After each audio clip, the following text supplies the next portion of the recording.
Rolls-Royce and Bentley are undoubtedly the two premier luxury car marques in the world, and despite going their separate ways in 1998, they protect their status in very similar ways, one of which is relative scarcity.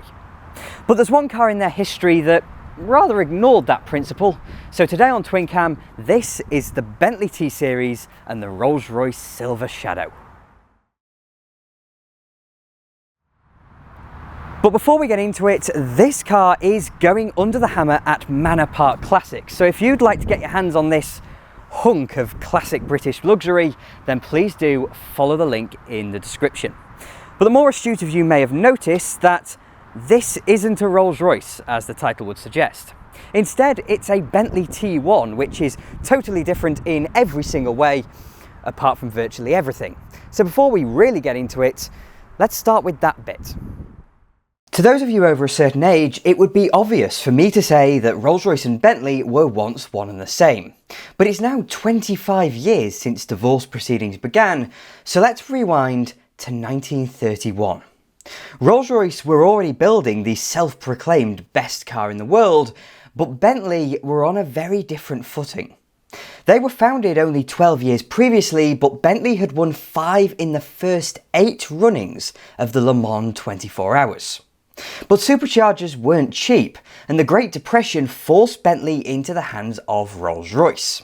Fast forward 92 years and both marques have been knocked back onto their original orbit, but back in the early 1960s, Bentley was firmly lodged under the wing of its much more conservative parent.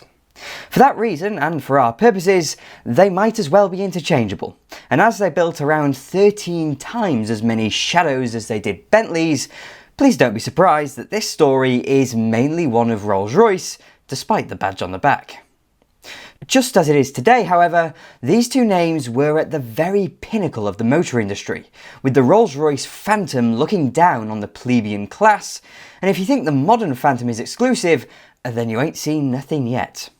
With only 1,224 being built in 40 years, it wasn't unknown for a Phantom to cost the equivalent today of £1 million. Instead, the options for those who weren't a Commander-in-Chief were the Rolls-Royce Silver Cloud and Bentley S3, a pair of virtually identical and deeply traditional luxury cars. Their replacement was our friend the Silver Shadow.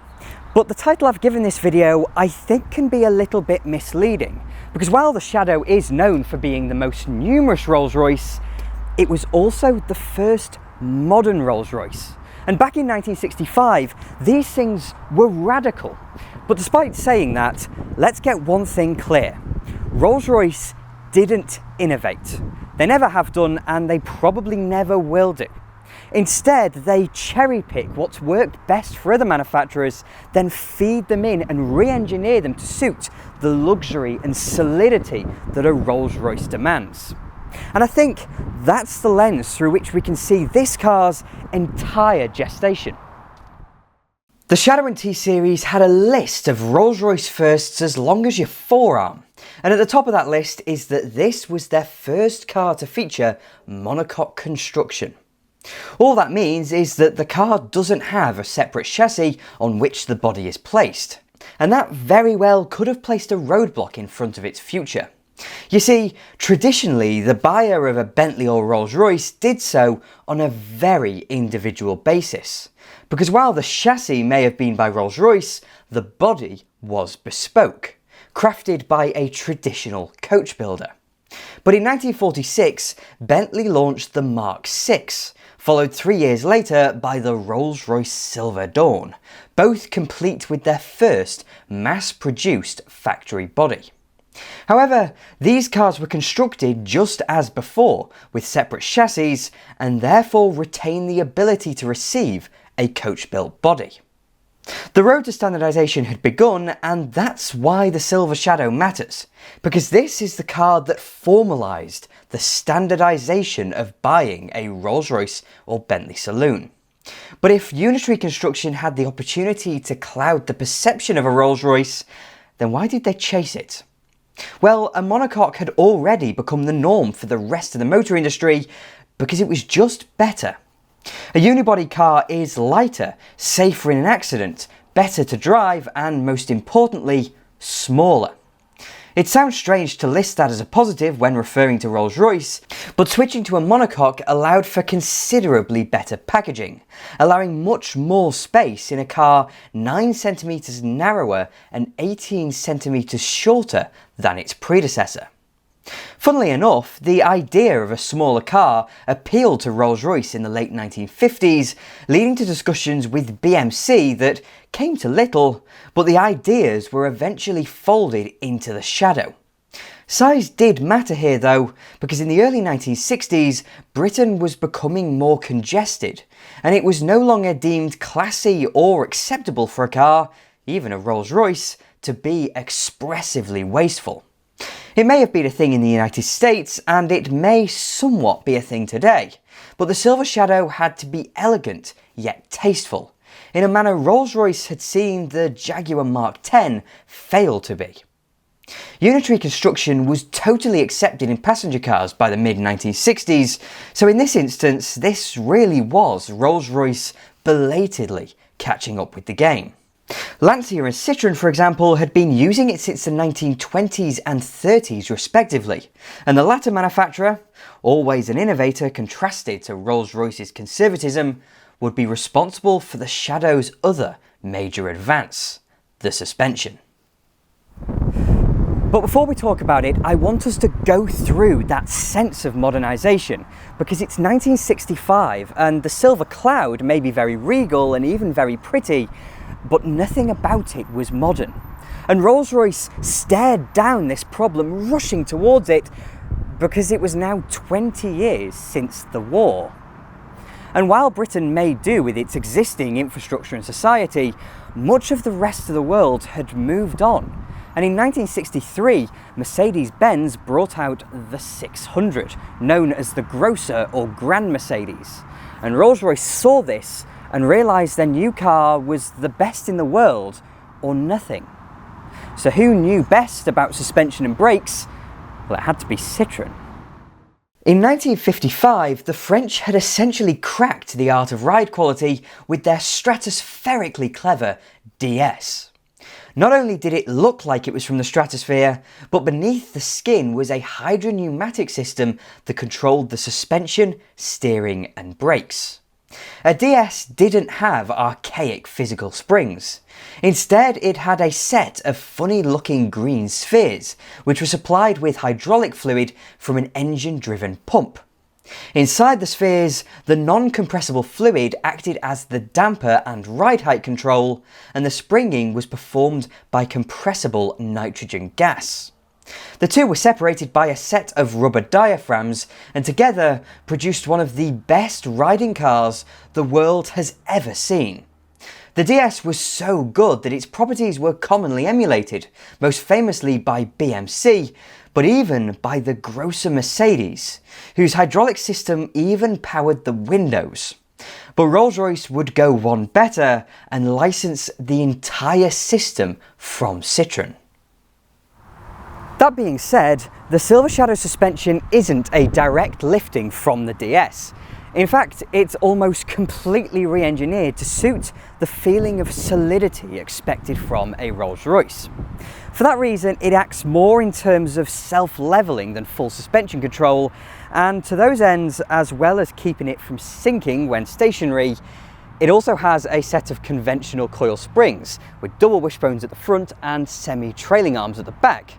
So this means that this car was both the first Rolls-Royce with independent rear suspension, and that suspension was just about the best in the world.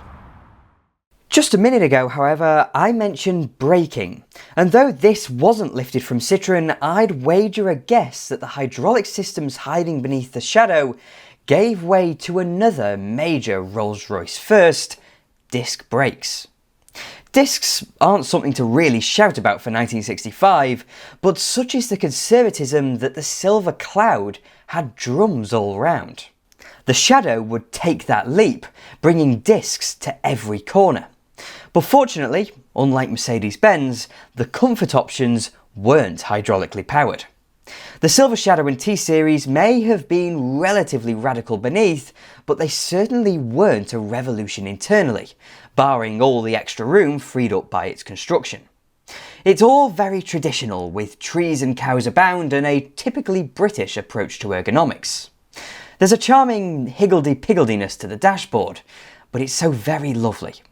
I love the old-fashioned approach to luxury, all about materials and comfort as opposed to technology. But saying that, this Bentley has electric seats in 1968, and that's lovely too. The vibe in here may not be radical, but with the all-new platform there's one major mechanical component carried over from the old car, and it's a good one. The legendary and invincible 6.25 litre L-Series V8. This overhead valve lump of aluminium dates back to 1959 and the Silver Cloud too, so it was already 6 years old by the time the Shadow and T1 came along. And true to Rolls-Royce's traditions, they didn't ever release the power figures. For 1970 they upgraded it to 6.75 litres, and that displacement probably gave it something over 200 brake horsepower.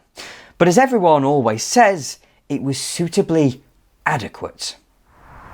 This big old V8 brings us to another discussion though, one that's 40 years in its breadth and has a few tangents, but sticking with the engine to start with, and this big old V8 stuck around through to 2020, meaning that up until 3 years ago you could buy a Bentley with this traditional old V8.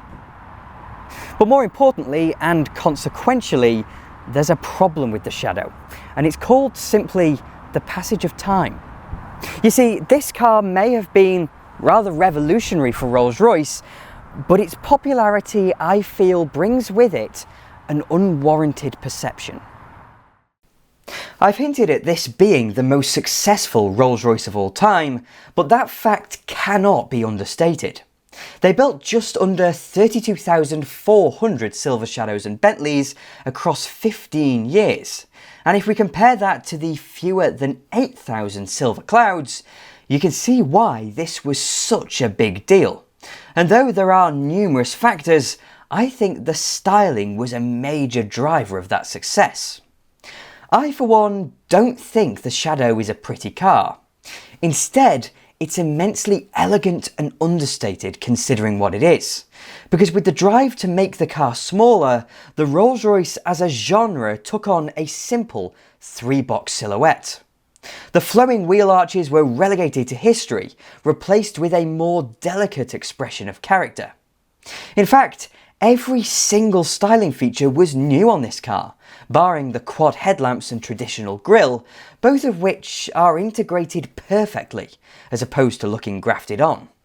It manages to remain understated in spite of the grille, but it has that upright appearance one would expect, without sticking out on a street corner.